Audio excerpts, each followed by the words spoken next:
ಮಹಾ ಸಮಾವೇಶಕ್ಕೆ ಕುಂದಾನಗರಿ ಬೆಳಗಾವಿ ಸಜ್ಜಾಗಿದೆ. ಹೌದು, ನಾಳೆ ಬೆಳಗಾವಿಯಲ್ಲಿ ಐತಿಹಾಸಿಕ ಸಮಾವೇಶ ಕೂಡ ನಡೆಯಲಿದೆ. ಕಾಂಗ್ರೆಸ್ ಮಹಾ ಸಮಾವೇಶಕ್ಕೆ ಕುಂದಾನಗರಿ ಬೆಳಗಾವಿ ಸಜ್ಜಾಗಿರುವಂತದ್ದು. ನಾಳೆ ಬೆಳಗಾವಿಯಲ್ಲಿ ಐತಿಹಾಸಿಕ ಸಮಾವೇಶ ಕೂಡ ನಡೆಯಲಿದೆ. ಜೈ ಬಾಪು, ಜೈ ಭೀಮ್, ಜೈ ಸಂವಿಧಾನ್ ಸಮಾವೇಶ ಮತ್ತೆ ಮುಂದುವರಿಯಲಿದೆ.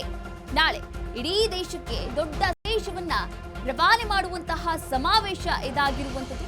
ಇನ್ನ ನಾಳೆಗೆ ಮಹಾತ್ಮ ಗಾಂಧೀಜಿಯವರ ಪುತ್ಥಳಿ ಅನಾವರಣ ಕೂಡ ಆಗುವಂತದ್ದು. ಬೆಳಗಾವಿಯ ಸುವರ್ಣಸೌಧದ ಮುಂಭಾಗ ಕಾರ್ಯಕ್ರಮ ಜರುಗಲಿದೆ.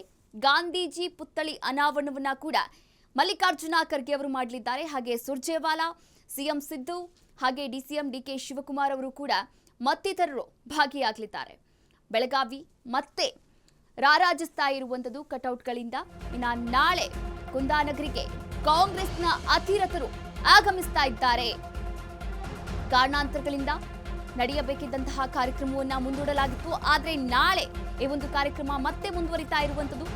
ಕುಂದಾನಗರಿಗೆ ಕಾಂಗ್ರೆಸ್ನ ಅತಿರಥರು, ಕಾಂಗ್ರೆಸ್ನ ಗಣ್ಯಾತಿಗಣ್ಯರು ಕೂಡ ಬರ್ತಾ ಇರುವಂತದ್ದು. ಇನ್ನು ಕಾಂಗ್ರೆಸ್ಗೆ ಹೊಸ ಶಕ್ತಿ ತುಂಬುವಂತಹ ಬೃಹತ್ ಸಮಾವೇಶ ಇದಾಗಿದೆ. ಸಿಪಿಎಡ್ ಮೈದಾನದಲ್ಲಿ ಈಗಾಗಲೇ ಎಲ್ಲಾ ತಯಾರಿಯನ್ನ ಕೂಡ ಮಾಡಿಕೊಂಡಿರುವಂತದ್ದು. ಕಾಂಗ್ರೆಸ್ಗೆ ಹೊಸ ಶಕ್ತಿಯನ್ನ ಕೂಡ ಈ ಒಂದು ಬೃಹತ್ ಸಮಾವೇಶ ತುಂಬಲಿದೆ. ಸಿಪಿಎಡ್ ಮೈದಾನದಲ್ಲಿ ಕಾರ್ಯಕ್ರಮವನ್ನು ಆಯೋಜನೆ ಮಾಡಲಾಗಿದೆ. ಇನ್ನು ಕರ್ನಾಟಕ ಪ್ರದೇಶ ಮಹಿಳಾ ಕಾಂಗ್ರೆಸ್ ಗಾಂಧಿ ಭಾರತ 100 ವರ್ಷಗಳ ಒಂದು ಶತಮಾನೋತ್ಸವದ ಒಂದು ಸಂಭ್ರಮವನ್ನ ಈಗಾಗಲೇ ಮುಂದುವರಿಸಲಾಗಿದೆ. ಇನ್ನು ನಾಳೆಯಿಂದ ಈ ಒಂದು ಕಾರ್ಯಕ್ರಮ ಹಾಗೆ ಗಾಂಧೀಜಿಯವರ ಒಂದು ಪುತ್ಥಳಿ ಪ್ರತಿಷ್ಠಾಪನೆ ಕೂಡ ನಾಳೆ ಆಗಲಿದೆ.